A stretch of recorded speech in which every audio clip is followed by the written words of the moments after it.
Hello, ladies and gentlemen. Welcome back to the Jack Revell Show. Today, I have a really special guest on, Ben Aldridge, who is the author of How to Be Comfortable Being Uncomfortable. 43 Weird and Wonderful Ways to Build a Strong and Resilient Mindset. Ben spent a year testing his mindset and pushing himself to the limit. And his book is, first of all, I've read it and I've got some of the things ticked off, but a lot of them I haven't. So I've brought him on here today to talk about his journey and what he's been up to. So welcome to the show, Ben. Hey, Jack. Thanks so much for having me on. Great to be here. Absolute pleasure. So, mate, first of all, I just want to say congratulations on writing such a cool book and on doing all of these incredible tasks. How did the idea come about? Oh, thank you. And no, it's been really fun. It's been exciting to have the book out in the real world now and getting feedback from readers and stuff. It's been really exciting. But this whole project came off the back of anxiety, really. A few years ago, I was in a really bad place with my anxiety, and this book is basically talking about how I dealt with that anxiety. And to cut a long story short, I started reading extensively on what I could do, and I discovered Stoicism, and this was one of the key philosophies really that changed everything for me. And the idea that you prepare for adversity by practicing adversity, you train yourself to deal with difficult situations by deliberately stepping outside of your comfort zone, really connected with me. And this is essentially what I've been doing. I've been throwing myself out of my comfort zone in loads of different ways. And it's completely changed my relationship with that anxiety that was the catalyst for writing the book. And it's quite counterintuitive when you're afraid of doing things to actually go out and do them. It doesn't feel like you should be doing it, but actually it works. And well, it works for me. And just happy that I can share this experience with other people, and hope to get people to do a similar thing. And also, you don't have to be in an anxious space to enjoy this concept or benefit from it as well. Absolutely. I think anxiety is a real issue in the world, in many ways, shapes and forms. I think some people suffer from it a lot more than others, but I think we generally all have anxiety in one way or another in life. And what I got most from reading your book was that there's things in there that people probably already do on a day-to-day, maybe week-to-week basis, but there's probably those same things that other people look at and go, whoa, hang on, what? You have a cold shower every morning? What, are you crazy? Like, why would you do that? So I think that anyone reading this book will get a really good idea as to the way in which you've approached it is to sort of appeal to everybody, but also it is to challenge everybody as well. It is to put you outside of your comfort zone, like you just said. What is a comfort zone? What does it mean to you? Well, it's different for everyone. I think it's where we feel comfortable, our familiar settings, everything that's kind of standard for us, and we can basically live a life. We live very comfortable lives in theory in the West, in Western society, and it's very easy for us to not have to push ourselves, and we can kind of coast along quite easily. So stepping outside of what we're used to, even just a little, even just going down a road that you haven't been down before, just that can be a small act of, breaking the routine, stepping outside of what you're familiar with. So I think it's just playing around with that. And obviously our comfort zone can change depending upon what we're doing and what we're afraid of as well, and what things um, inspire us. So for me, when I was in that very anxious space, my comfort zone kind of shrank, and I was kind of afraid of everything in a way. It was a very bad place to be, because even walking to the park felt outside of my comfort zone, because my anxiety was out of control. Whereas for other people, obviously that's not outside of their comfort zone. So it depends on who you are. But the thing is, that can change over time. And it certainly changed for me. It went from being very, very small and restricted, and life was very black and white, to actually, the more you step outside of it, you bring color into your life, and you can start to explore these other areas, and your comfort zone grows, and you can push yourself and do all of these different things. So it's something that changes, but I think we all of our comfort zones are different shapes. And that's fascinating, really. I love that. I talk to my clients a lot about comfort zones and how you can stretch your comfort zone out to, broaden your horizons. And as you said, bring more color into your life. but there is an element of kind of hitting the edge of your comfort zone and almost your edge of your stretch zone, which I like to call the panic zone, which I've definitely hit a few times. But, a lot of people sort of, tend to get to that panic zone space and then just retreat straight back to the middle of their comfort zone. So how do you know when you've found your edge? How do you know when you found the edge of either your comfort zone or maybe even your stretch zone? Well, I think it's kind of like really in your face, isn't it? So that when you've hit that point of where you feel uncomfortable, you will have to manage kind of overwhelming emotions, I think. And that kind of feeling of being overwhelmed, and you definitely feel uncomfortable. And that can be in so many different settings. And that's the beauty of it, because someone can be an incredible public speaker, but you get them on a plane and they might be absolutely petrified. So it doesn't really, that's the thing, we're all different.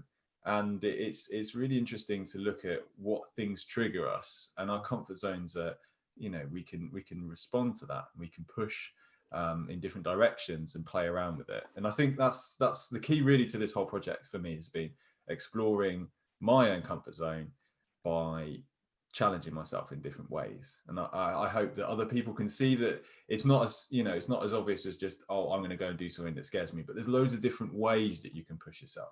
And that's why there's so many different challenges in my book. And I think that method has been really fun, getting into that.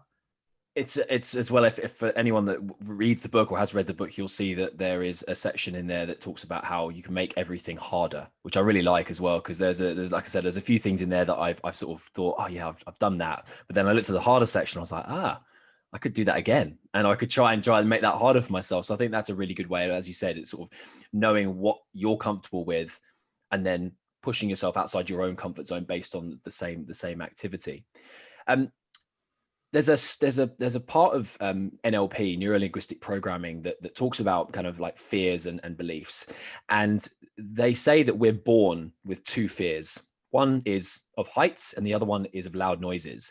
And so that, in theory, says that every other fear that we have is learnt, right? And so in NLP, we study the fact that you can actually unlearn these fears and kind of become better at dealing with them, which is, what you've done over the last year and what you've done writing this book. But where do you think fears come from? Where do you think you develop these fears most in your life? And sort of what do you think is the cause of a lot of these reasons why you maybe are anxious, fearful, scared of doing things that other people might find really easy?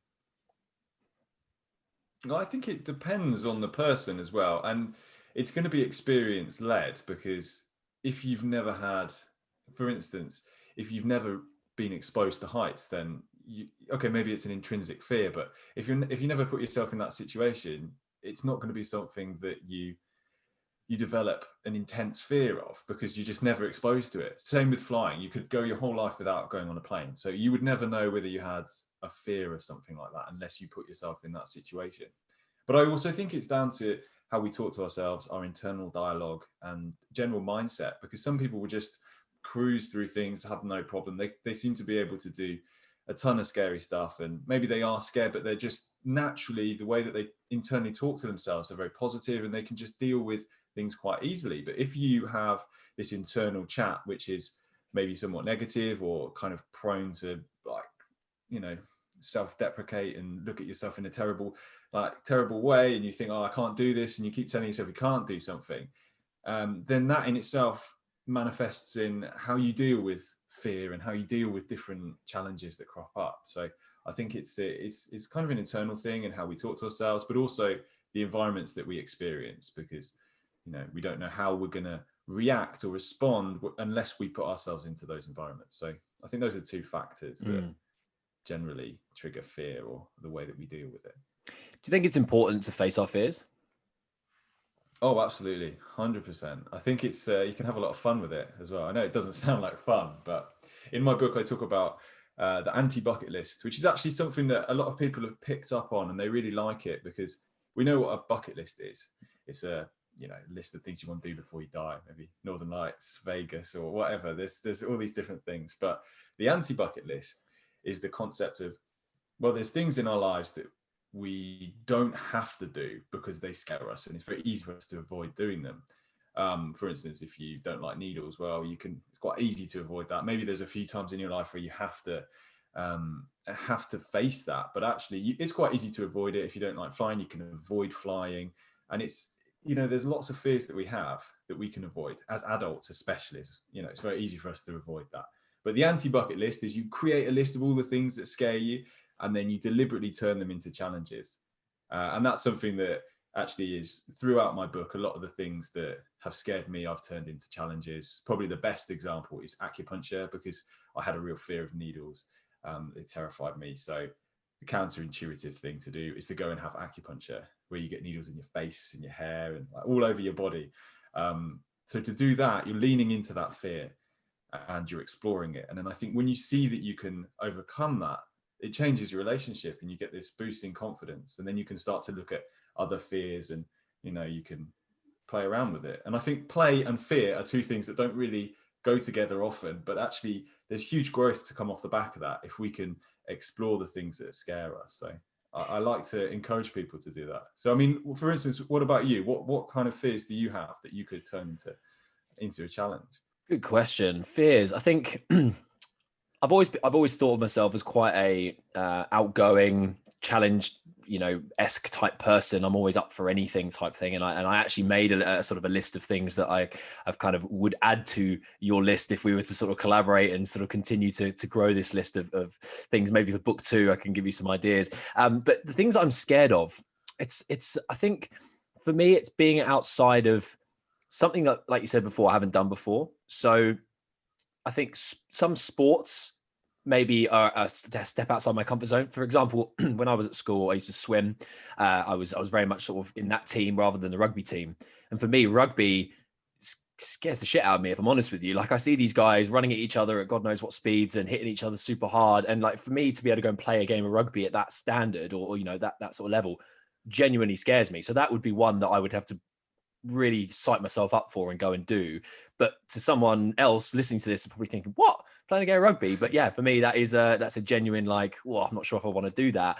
And I don't know where it comes from, whether it's because I've seen people get super injured or whether it's because I just don't understand the game enough. It's one of those, it's a funny one. Or, I used to think jumping out of a plane would be one of the scariest things I ever did. And I've done it already, but actually doing it again I haven't got that same urge. I kind of don't, I'm almost scared to do it again because I don't know, something could go wrong it's a funny, even though I have done it before.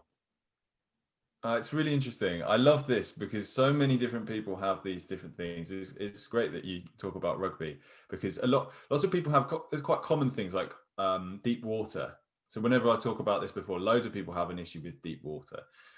Swimming out and not being able to touch the floor, open water swimming, that kind of stuff. And then there's all the traditional things like blood and insects, and so the list can be great. And there's so many different things that people are afraid of. But I think it's trying to look at ways that we can use that for a positive growth in our lives. It is counterintuitive, but I think that's why it's so interesting to really look at that and to question it.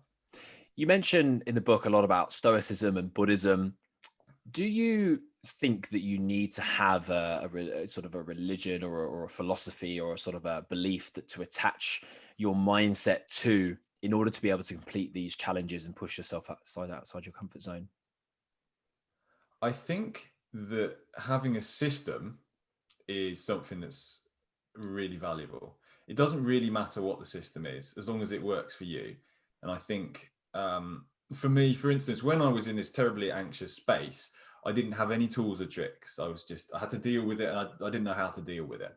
So for me to understand what was happening, I started reading and I exposed myself to all these different ideas, like you said, Buddhism, Stoicism, CBT, mindset, philosophy, all these different things. And I would just take from each concept and start to create my own kind of philosophy for life, I guess.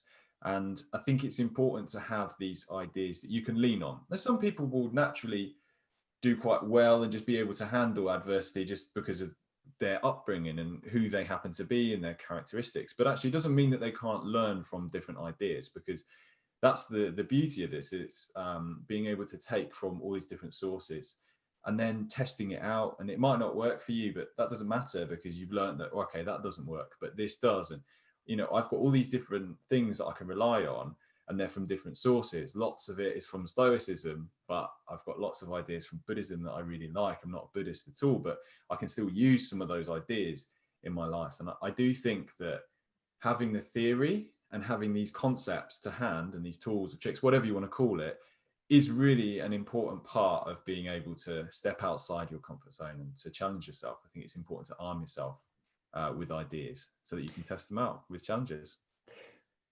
Do you have a mantra or anything that you kind of say to yourself on a daily basis to keep yourself in that mindset? I don't have a mantra as such, no.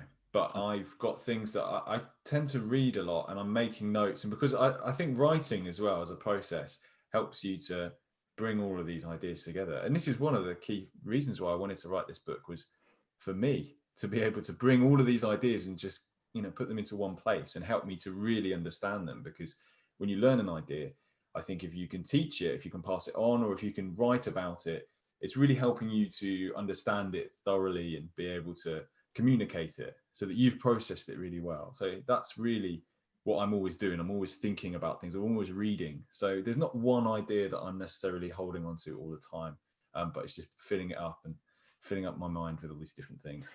It's like that quote that says, if you want to feed a man for a day, show him how to fish. If you want to feed a man for life, teach him how to fish. And it's so true. What you said there about bringing all these things into one place, it allows you to be able to not only relive it and help other people and share your experiences, but also something to go back to and sort of build on and say, right, well, maybe in the next year, 2 years, 3 years, I'm going to do another book, which is going to take all this stuff to the next level, or do the things that I haven't yet tried. Are there things on the list that you still haven't done yet? Yeah, there's loads, and it's an ongoing list. Like, the list continues to grow, and it will change depending upon what situations I find myself in, and as my life circumstances change, obviously different challenges arise. I think there's two types of challenge really that we face. There's the challenges that we choose, and the challenges that are forced onto us. So we've all had challenges forced onto us. I think just 2020 itself, this year, has been very challenging for everyone, and that's outside of our control, and that's something that we have to deal with. So naturally, that's one type of challenge. Just life itself throws curveballs at you, but the challenges you choose, that's quite interesting, because I guess the point of that is to help you deal with the challenges that you don't choose. So you're kind of training for life by choosing and seeking out all of these different things. So yeah, it's constantly growing. So there's loads of things in the pipeline, and there's loads of ideas that I want to do that I haven't yet done. So it's amazing. It's fun.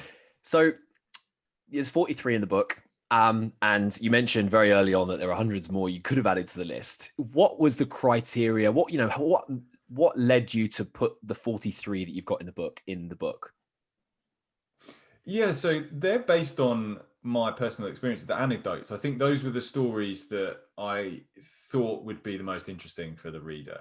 So I talk about this quite a lot, but basically one of the challenges for me was walking to the park bench. One of them was catching the bus, which just, I kind of talk a little bit about that in the book at the start when I sort of explain why I've written this, why I'm doing all these things. But they aren't as important, or they're not as varied, I guess. They're just, for most people, they couldn't necessarily relate to that. So I wanted to create all of these different examples of things, and some of them are quite extreme, and some of them are quite mundane, although they're quite ridiculous. Like queuing for no reason is the perfect example. It's quite a mundane thing to do, but it's bizarre. But why would you do that? Well, it's all about mindset, isn't it? So it's exploring these different things. I love it. It's funny, when I was reading through the book, I've sort of ticked off the ones that I kind of have either tried or I've completed, and there was actually a lot more than I thought there was going to be, because after I finished the book, I was like, wow, you've done a lot. And am I right in saying you did these all in a year? Yeah. So that's pretty much in that. Well, it was just over a year, because there was a build up to it, which was, I say in the book, it's during that, as I said, that anxious spell, that's like space. It took me a while to build the confidence to then start that. And some of the challenges, like climbing, I've been climbing for a while, but the way that I started climbing throughout this year of adversity was the way that I kind of titled it. But it's just help kind of put it into that space. But yeah, it was just basically all of that in a year. Amazing. So I want to get into a few of them that I found really interesting myself. So one of the ones I read, which I'd like you to explain to me, is learning a deck of cards from memory and the process in which you do that. Because I found this fascinating that you were able to remember a deck of cards in order from literally looking at it from 5 minutes. So please share with us how you do that in a practical sense. Yeah, so well, that's a great challenge, and that was the reason I wanted to do that was when I read about it, I didn't think I'd be able to do it. So I had this self-limiting belief, and a lot of the things that I've been doing have been to help me overcome that, to help me deal with things that, you know, my initial impression, oh, I can't do this. Well, why can't you do it? So this was one of those situations, and also it sounds difficult, you know, and it's something that I wanted to challenge that. So the idea is that you look at each card from the deck of cards once, and then you put it in the pile, and then at the end you've memorized it so that you can then recall it. And it's actually a lot easier than it sounds. It sounds impossible because 52 cards, that's a lot of different things you're trying to hold on to. And if you were to just think, okay, 5 of diamonds, ace of spades, but you wouldn't be able to do that. And the way that you make it work is that you turn each card into a character with an action. So every single card has a different person. So for instance, the best example is each category. So for instance, we've got hearts, which represent family members and friends, and then we've got spades, which is, I've used musical examples for that.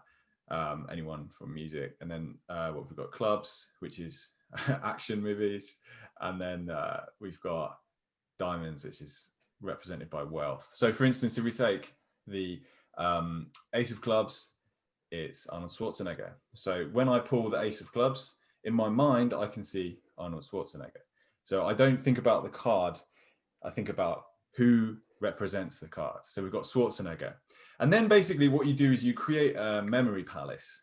And a memory palace is often we can remember a long list of things if we create this memory palace, which is essentially just a load of locations in our mind. It might be around our house. It might be like the front door in your house and the sofa and then the kitchen table and all these different locations, or it might be a journey that you take off. And so the way to work, you know, the pub on the corner or the bus stop. And you can use these. And basically what you do is when you're memorizing the cards, you put the character at the different locations. So if I draw the ace of clubs, I've got Schwarzenegger, I put him in my mind at my front door. And that's an image that, you know, it's going to stick with me. Schwarzenegger at my front door, that's ridiculous. So that you build from there, and with a bit of practice, it takes a while to do it. And it sounds quite complicated, but when you learn what each card is represented by, who represents each card, and then you create your memory palace, it's amazing what your mind can do. And before you know it, you can actually do the deck of cards, and you just you're amazed at how the human mind works. And it's all to do with this memory and location. So location can really help us to remember things and creating stories around it rather than just random numbers. So I hope that kind of explains it in a sort of clear enough way, because I think you just need to sit down with it. I've written it in my book as well. There's a kind of a clearer explanation there, I think. That was super clear, and it's funny because I used to love magic when I was younger, and I always got so frustrated because I could never remember the tricks for long enough to be able to actually do them with anybody. I'd practice them in my bedroom and then go to like practice them with my family and get something wrong. And I had quite I'd like to say a short fuse as a kid. So I just get so frustrated and then could give up quite easily. But I think if I was to return to it now, I'd give it more time. And actually a lot of the things that you mentioned in your book, you talk about magic as well, but this sort of thing is quite a cool trick to have, but also just a really fun way to test your, I suppose, that whatever the left side and right side of the brain, you know, one is the logical side and one is the creative side. And you're basically combining the two in a very simple exercise and giving yourself the ability to be able to, you know, do a very cool and very sort of quite impressive trick to the untrained eye. Yeah, absolutely. And I think it's just about shattering that limit, like that limiting belief that we all have. Most people would say, oh, I could never do that. It's beyond me. But it isn't at all. It's like the Rubik's Cube as well. That was another thing that I learned to solve the Rubik's Cube in under a minute. And actually everyone's like, oh, that's impossible. But actually it isn't. It's just a matter of applying yourself to it. And again, this is all just about dealing with that resistance, that mental resistance, and that mindset. So yeah, you can have a lot of fun trying to prove to yourself that you can actually do these things. Another one that stood out for me that I really liked was the fact that you did a digital fast, or what I think was commonly known as a digital detox. And I like this because I've also done a very extensive digital detox a couple of years ago. I did 450 days of nothing. And it was probably one of the most eye-opening experiences of my life, because I found just so many things about the world that I just had forgotten about or didn't even realize. How did you find your experience being completely off the socials? Well, this was just off phone completely. So even that, just checking your emails, you're just like, oh, okay. You're kind of lost. And this came about because I inadvertently locked myself out of my iPhone. I don't even know how I did it. I think when you tap in your code enough times, I'd obviously done it in my pocket, and it disabled it, and I couldn't access anything on my phone until I got home and connected to the computer. And I was like an hour and a half away from home. I had to like a massive train ride and stuff to get back. So I just sat there, and it hit me how dependent I was on it, and that kind of triggered this challenge. But I think it's fascinating, and it's an area that I've been reading a little bit about recently, and it's something that I'm trying to implement in my life, because I think this dependence on technology and social media as well, the way that we automatically go, you pick up a phone, and before you realize it, your thumb is going to apps before you've even thought about it, and it's become such a part of who we are that I think it's making sure that we're aware of it and having some kind of structure to how we use our technology. Because I'm not someone who is very anti social media or anti-technology at all. Like, I watched The Social Dilemma and loved it, but it didn't make me delete any of my accounts. If anything, it just brought awareness to how I use it. And I think that's the key. It's awareness.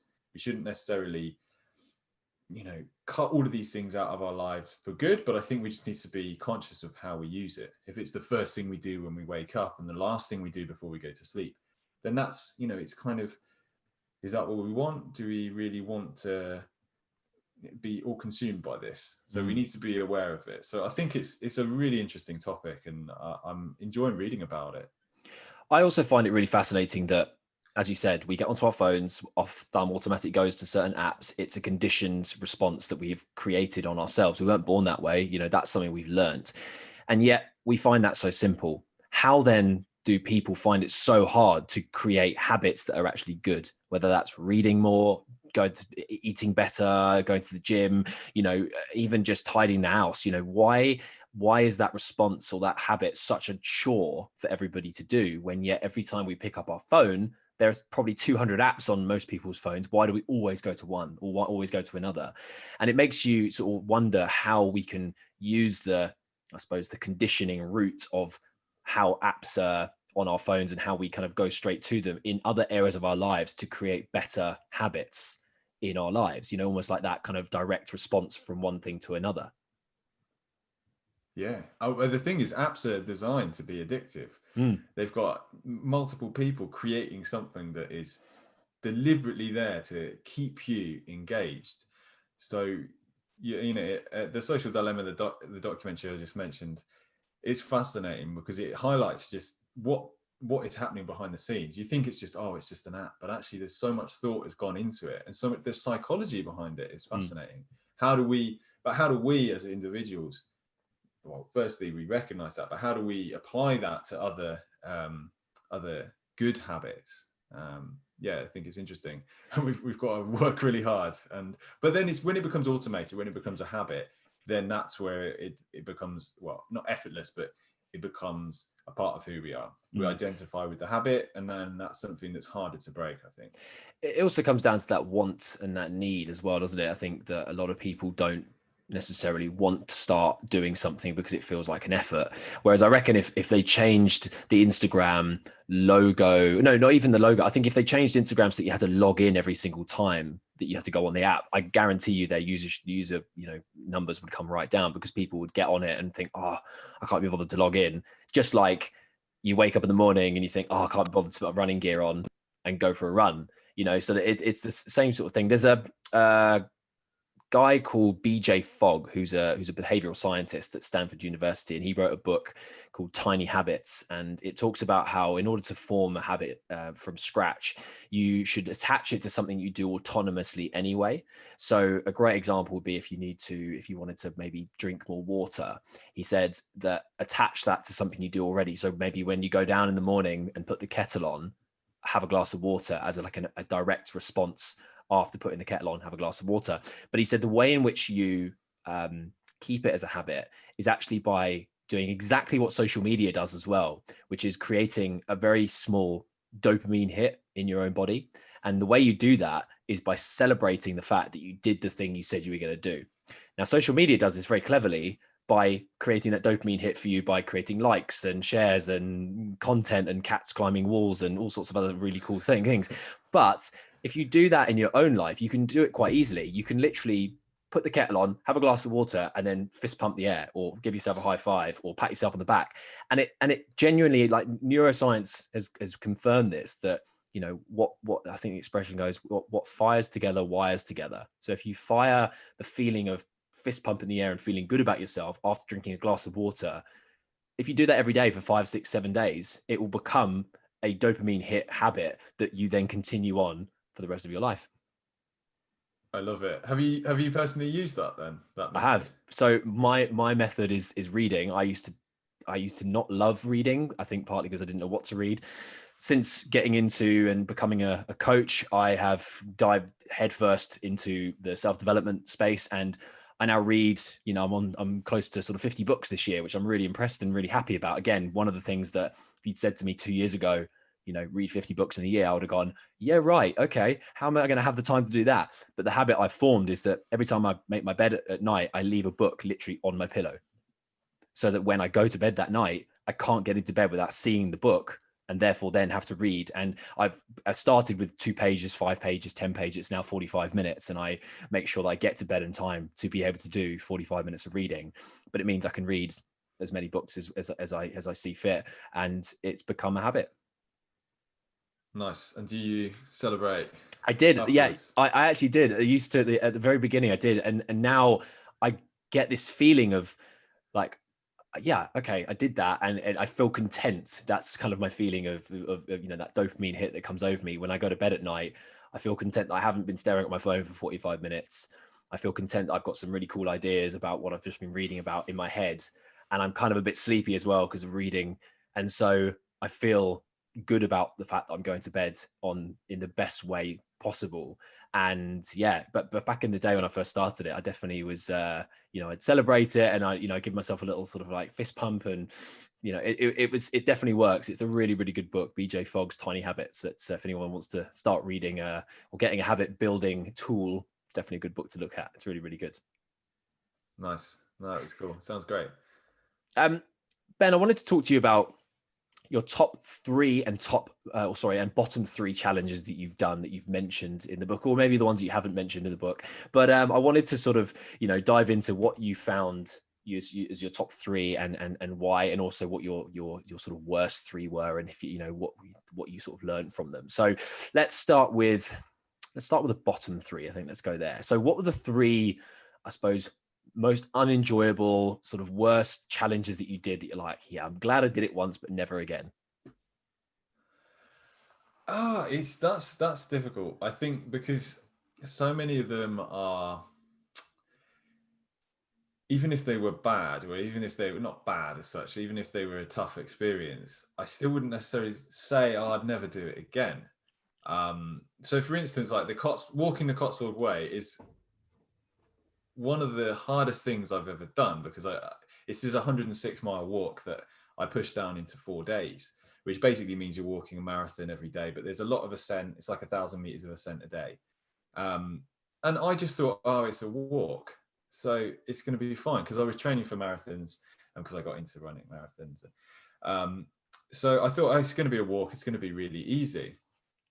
But it was brutal. I really, really struggled. Like day 2, got this really bad pain in my Achilles tendon, and then it was just horrific. It was so painful. By the end of I did the walk in 4 days, but I could barely walk afterwards. It took like 2 weeks to recover. My Achilles tendon, like, I had some mild Achilles tendonitis, and it was so painful. It was such a difficult and challenging experience that I completely underestimated how hard that was going to be.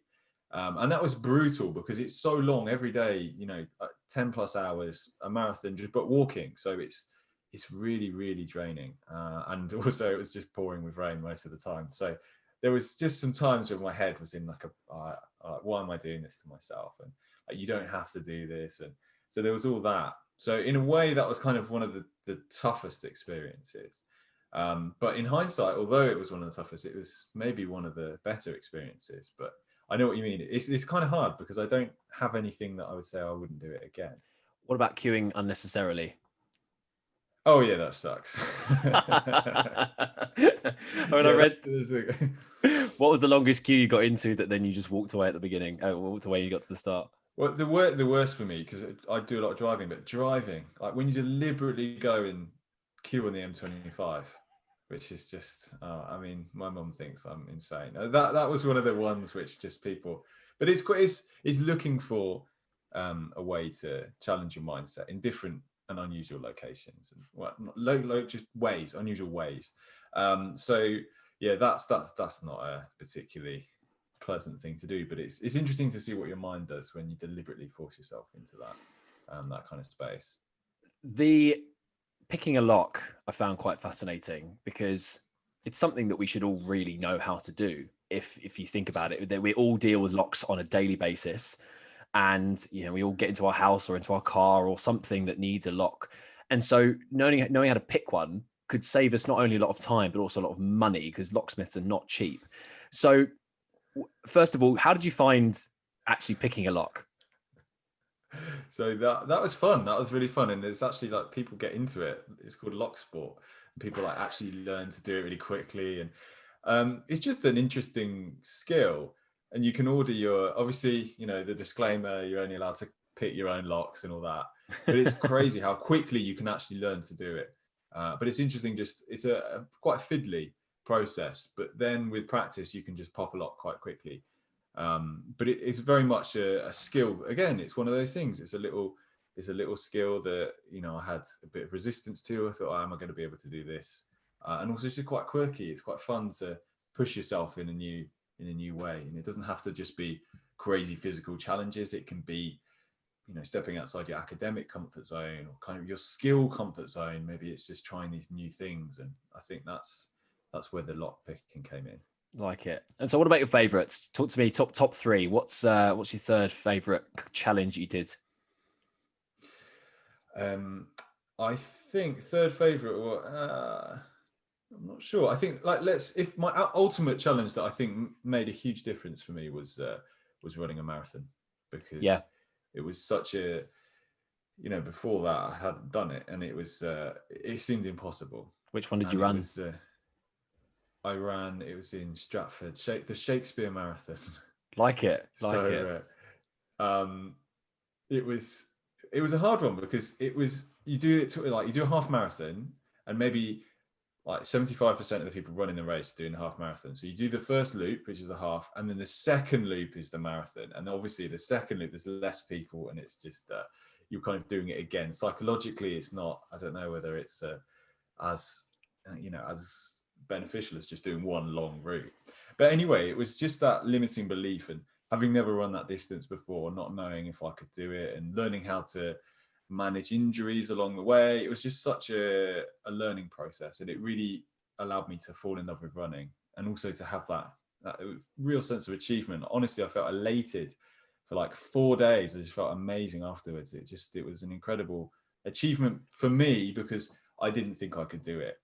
And that's really great when you push through those barriers. So that's one example of something that has completely changed so much for me, because now I run all the time, and it's a part of who I am. I love marathon. There must have been a point in which you thought, right, I'm going to run a marathon, and knowing you hadn't done it before, obviously what went through your head, and then what was the kind of the turning point or the tipping point that made you go, you know what, no, I can do this if I just break it down into these bite-sized chunks and move forward with it, because I'm sure a lot of people are listening to this that think, I'd love to do half this stuff, but have no idea where to start. So what would you say is kind of the thing that kind of tips you over the edge and makes you go, yeah, this is what I'm going to do? I think knowing that even if you fail, you're learning something. That for me was one of the key components for this whole project. And that came from reading Mindset by Carol Dweck. And when I was in this very anxious space, learning about how to see a fixed and growth mindset, what that means, and actually, if you fail, if something goes wrong, as long as you're learning from it, it doesn't matter. So every experience you have, as long as you extract something from it and you learn from it, then it has value. So it almost means you can't fail, because by failing, you're learning. So it's all good. Do you know so that helps me. Do you know the acronym for FAIL? Well, there's a few, isn't there? Yeah, the one that I've always sort of loved telling is the first attempt in learning, which is exactly what you just said. Yeah. Exactly. It's that failure. There's no such thing as failure. It's only feedback. And as you said, you're learning every single time you do something. You figure out how you should do it or shouldn't do it, and that will push you forward.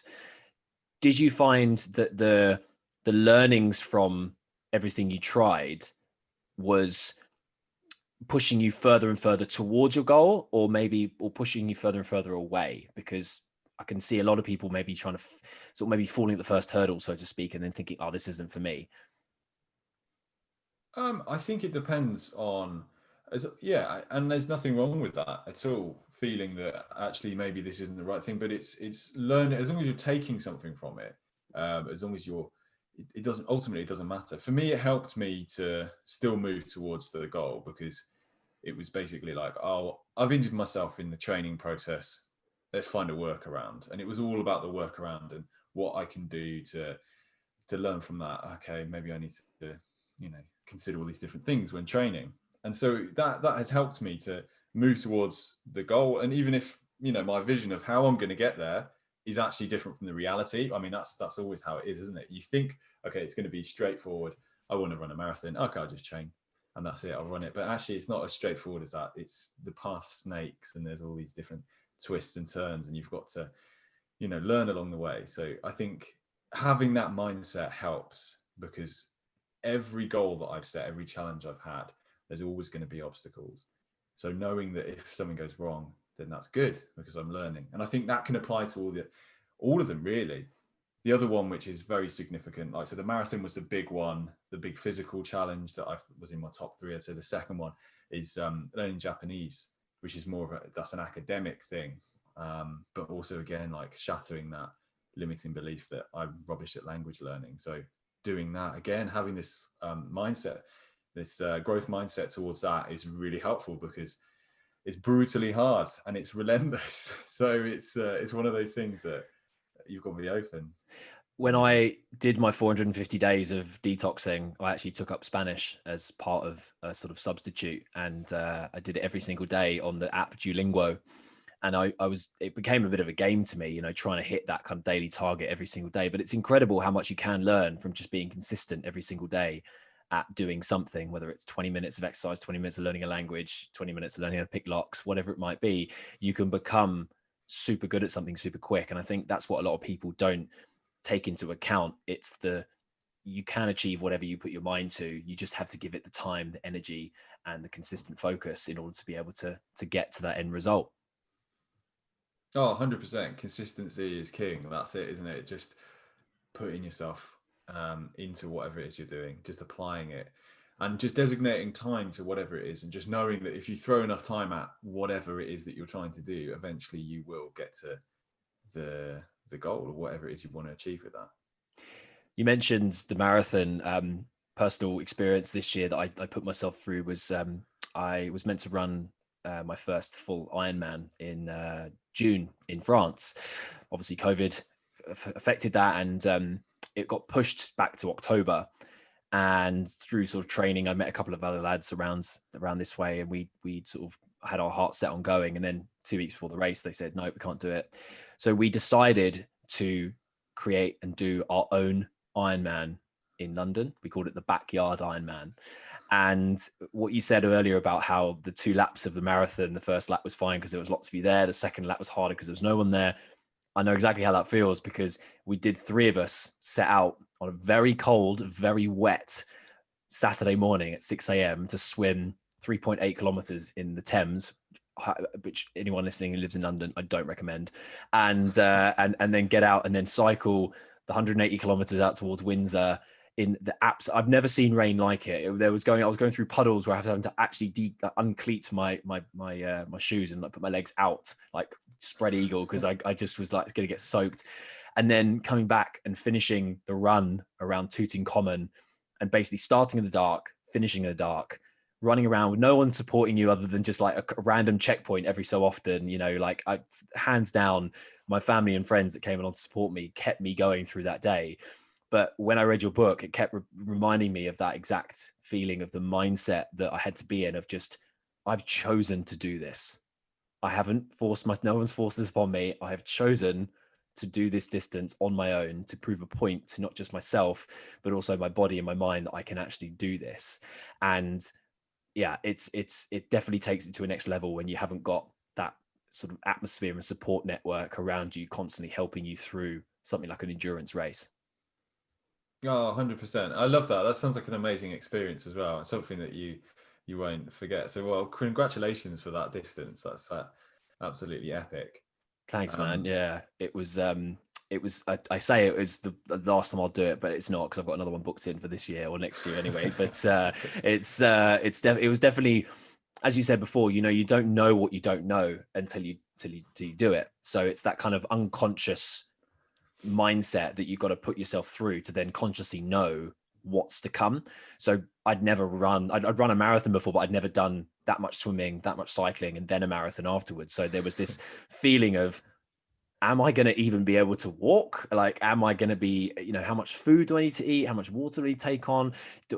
There was all these questions flying around your head, but when you were in the moment, you just do it and you kind of go as, you know, you learn on the go almost, and you sort of figure it out as you go. And I look back on it and think, gosh, I learned a lot throughout that experience, but I've also raised my bar, as David Goggins would say, you know, raise that bar to that 50% or 60% or whatever that 40% rule he's got, to be able to now look at other things and go, yeah, that actually doesn't look that unachievable. And I'm sure you've got the same with running. I'm sure, would you do an ultra marathon one day?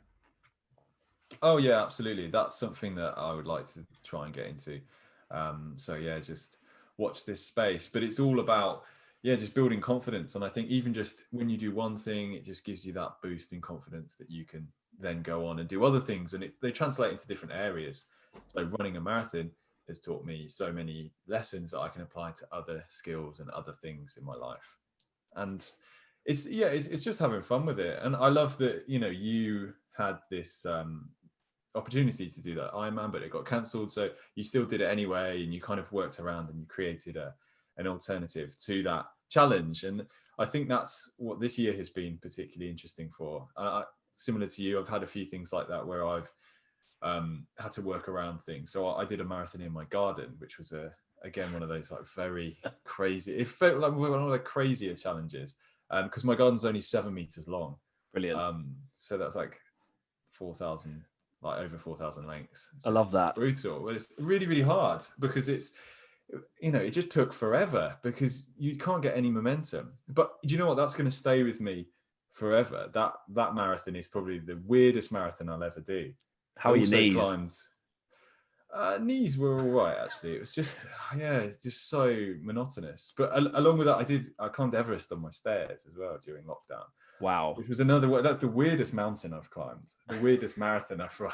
But it's finding these different alternative challenges and actually being open to find challenge in unusual places. I think that's we can have a lot of fun with that. There's a guy, I'm not sure if you follow him on Instagram, JB Alderton, who is a fitness guy and does a lot on social, but he box jumped Everest for charity 2 years ago. And yeah, like he's got a whole video on his sort of the build up and the actual event and kind of how he broke it down, and he figured out it's a bit like David Goggins when he tried to do his chin up challenge. You know, he tried to break the world record for chin ups, and he figured out I have to do 6 chin ups per minute and then this much rest with this much kind of like break time every 2 hours kind of thing. Did the same thing, and it's really interesting. But yeah, you should check him out, because that you probably enjoy the sort of the whole process of just not just his mindset, but like the how he went through it and how he got to the point where he got to. But no, it's amazing, and congratulations on running a marathon in your garden. I mean, that's next level. I think I think I'd go mental trying to do that. That's crazy. Ben, I wanted to ask you about fear, and I know we've touched on it a little bit at the beginning, but you know, do you think it's important to overcome your fears and sort of stand in the face of your fears and really just sort of look at them and go, you're not owning me, I'm going to own you? Yeah, I think everyone should at least acknowledge what their fear is and then try and work through it. I think because of the amount of growth that you can gain from that, that's where the value is. Seeing that there's something that intimidates you, and everyone's fear is going to be different. And we say fear and we often just think, you know, heights or spiders, but there's so many different things that we can be afraid of, and it's going to be unique to us. So I think exploring it and staring it in the face is something that, you know, there's a lot of growth off the back of that, whoever you are, whatever your situation. So I think as hard as that will be, for some people that will be, I mean, for everyone it's going to be hard, let's face it. Whatever fear you have, leaning into it, staring it in the face isn't easy. For some people it might be harder than others because of the way that you think. You know, if you're someone who's quite proactive and you're up for a challenge, and you know, looking at your fears, and you see the anti-bucket list concepts, and you can kind of get behind that quite easily. But for someone who's got very, very serious fears and phobias even, that's going to be a completely different journey. So it's taking small steps, and even the smallest step can give you a huge boost in confidence. And this is what happened for me, because my anxiety was so bad that doing all of these challenges, all these different little things, and some of them are bigger, some of them are smaller, but they just gave me confidence and helped me to believe in myself. And this, you know, and this ultimately changed everything, that relationship with the anxiety, and having all of these tools as well that I could use, because I know that, you know, when I'm exhausted, I can do this with my mind, I can put it here or whatever. And all these different situations that I've encountered, they've taught me the different tools that I need. And everyone's going to have a different set of tools, but you want to be able to test them out. And I think fear is a great way, because that's going to really show you if the tool works or not. What do you think stops people from necessarily facing their fears and trying new things and putting themselves outside their comfort zone? I think, well, mindset initially, because your mind is so incredibly powerful. And I think we get used to thinking in a certain way. It's very easy to not challenge the way that we think. So we can kind of set ourselves, and that's a very fixed mindset. We can just stay like that.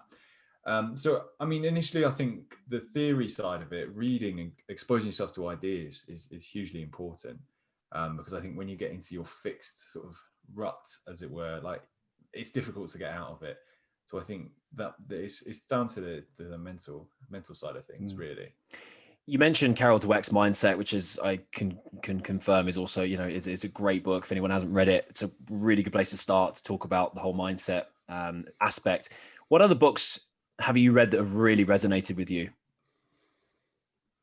So The Obstacle is the Way by Ryan Holiday, which is essentially about Stoicism and Stoic philosophy, which I fell in love with. And actually Stoicism is kind of one of the cornerstones to this whole project, and really helped me in the way that I think about things, very much through a Stoic lens, thanks to kind of getting into the philosophy. And that book got me into it. So I think that's kind of essential reading. I'd always recommend that. And Feel the Fear and Do It Anyway. I really enjoyed that book. That was hugely important for me, because I mean, you can guess what it's about, and why I like it so much. It's that you're going to be scared, but actually just do it scared. You know, that's it. And it's what happens afterwards that's pretty magical. Like it. There was a couple of things that while I was reading a book and kind of preparing for this chat today, I thought of some of the things that I've done in my life that I could have potentially could have added to the list. And one of them I came up with was backpacking. You know, backpacking is something that we all want to do when we're young, you know, sort of when we leave school, university, whatever. But actually, if you look at it from an outsider's point of view, it's actually quite a huge undertaking of putting yourself outside your comfort zone on a daily basis in places that, yes, sound fun and exciting, but could actually go catastrophically wrong. And so many things could happen. Have you backpacked? Yes, I Yeah. love it. When I left school, I did a couple of months of interrailing around Europe. I Amazing. was 18 at the time, and it was just a beautiful experience. Not knowing where you're going to sleep every night, and maybe you'll end up in a hostel and you'll be like, "Oh, I'll stay here a couple of days," and then you just don't know. After that, it's this big question mark, and it's that self-reliance. And obviously, sometimes that goes wrong, and you don't have anywhere to stay. But then all of it's just a long adventure, isn't it? And I think there's so many lessons that can be the gained from that, and just travel in general. I think exposing yourself to different cultures and countries and concepts and religions and all of these different things. It's fascinating. I resonate with that massively. I think that I'd love to do interrailing. It's one of the things that my sister did it, and I've always thought to myself, "Damn, I wish I did it when she did." But I've backpacked around a lot of the world, and I found that exactly what you just said. You don't know where you're going to sleep half the time, or don't know what you're doing just next week, or whether you just go somewhere and figure it out when you get there. There's that once or twice when you start doing that, it feels scary, and you want to have, you know, the comfort blanket of knowing what's going to happen when you get there. But after a while, that becomes part of the experience and part of the fun. And you know, I'm sure back in the day when you know when you traveled, and when, you know, mobile phones weren't as big then, you know, we didn't have necessarily the luxury of Google Maps and apps to help us through places and stuff. And actually that made it harder but more exciting, because you kind of just had to go and ask people. You know, you mentioned your book about talking to strangers on the tube. Talking to strangers in a foreign country is even worse, because you know they're not going to speak your language. So you've really got to, you know, queue up on your charades game and make sure that you're getting the right thing across. Absolutely, 100%. It's a great experience. I think it helps you to think about all these different things. But you're so right. We didn't have, when I was interrailing, there was, you know, everything was by a map, an actual map. I remember kind of working my way around some city in Spain, just trying to figure out what was going on. And when, you know, you just left school as well, so that's quite a defining time in your life. So it's quite difficult. You know, 18, I hadn't lived by myself. I hadn't really left home. This was almost like the first step away from home. So there's so many different lessons, but yeah, it's amazing to look back on those experiences, and there is something quite nice about not knowing where you're going to sleep. And like, yeah, I go to the Alps quite a lot. Used to go to the Alps before everything changed, but my friend that I would always go climbing with, this was a similar concept. We would just go. We've got our objective, you know, we're going to go to Chamonix and do some alpinism or whatever. But we would just stop off wherever. And I just love that freedom of, we don't know where we're going to stay. And we just, oh, here's a nice place. We'll just, you know, come back through Germany and stop off in these random places. And we'll just look at the map and be like, okay, that sounds cool. Let's go there. And then you find this incredible place that there's no tourists, and it's just an amazing German town. And you've just, you know, chosen it. And it's those experiences that are so memorable, because it's the spontaneity and the kind of, it is out of your comfort zone, just going with the flow. There's something really nice about that.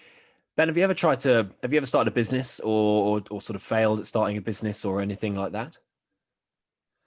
I guess you could say writing and creating this thing that I'm doing at the moment is my business, I guess. But it's a space that is new for me, and well, you know, it's taken years to sort of create this book, and this project is sort of slowly getting there. But all of this is a new sort of venture for me. Because I think that starting a business and sort of reinventing yourself, doing something that's completely, you know, outside of your comfort zone in that respect, is also a big part of people's lives, and what people necessarily don't throw themselves into because of fear of, what if it doesn't work? What if I haven't got enough money to support myself? What if, you know, my idea doesn't get picked up? Whatever it might be.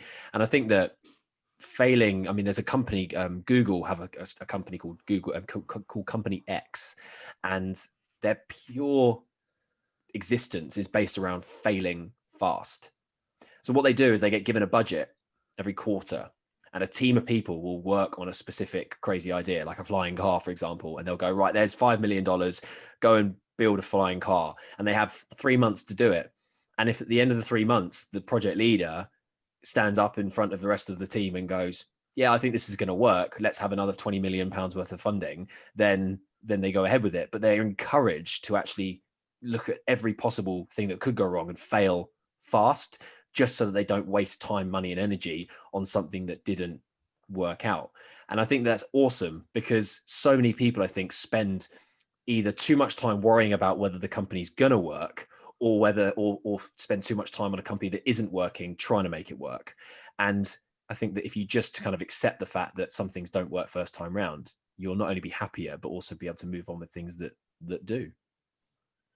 Yeah, and that's the growth mindset thing as well, isn't it? Yeah. Just nice to have someone footing the bill really to that. Just go have fun and try and figure something out.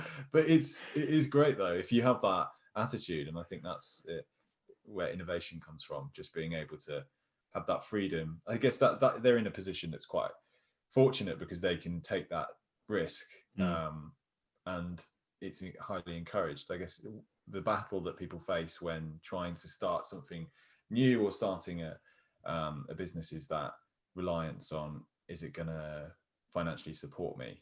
So there's that is another sort of different thing, but it's as long as you're learning, I think, and you can bring that. I think you have to have a growth mindset if you're doing anything like that, because you're going to be facing rejection and failure from the get-go. Even just like for me as well, writing, putting your proposal out and getting people interested, getting an agent, that even just getting an agent, that's the first step before you even get your book published. And there's that in itself, you've got to accept that it's not going to be an easy journey. So I think having that mindset is hugely important.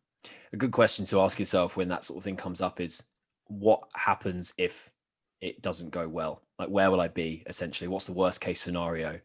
And actually asking yourself that question and really playing it out and being real about it, and thinking, well, if I wrote this book and it doesn't get picked up, then what am I left with? Just an awesome memoir of all my amazing challenges that I've set myself throughout the year. And maybe it's not right today, but it might be right in 5 years' time. And so kind of switching that, what would normally be in some people's book a failure, and like, oh God, I'm useless, I can't do this, versus someone who might say, actually, this is something I've really enjoyed doing. I've now got the experience of writing a book. I've also now got the bones of a book that I can give to somebody in a couple of years' time when it might be more relevant, or whatever it might be. So yeah, I think that asking yourself that question about sort of the future focus rather than worrying about right now is super important for the mindset as well.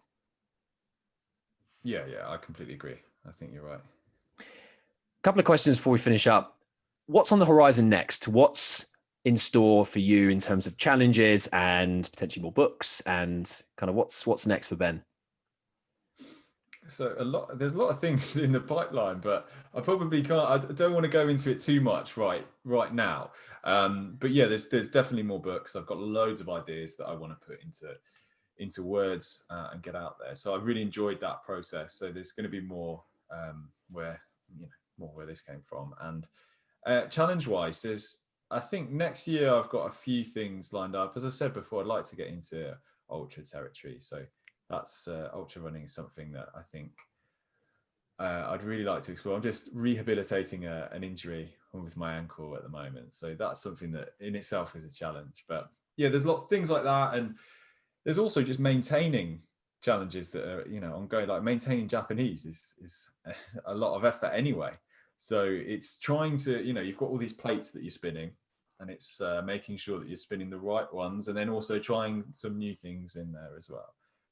So yeah, we'll see. I've got the list is long though, so it's just trying to. My biggest challenge in life is like juggling everything.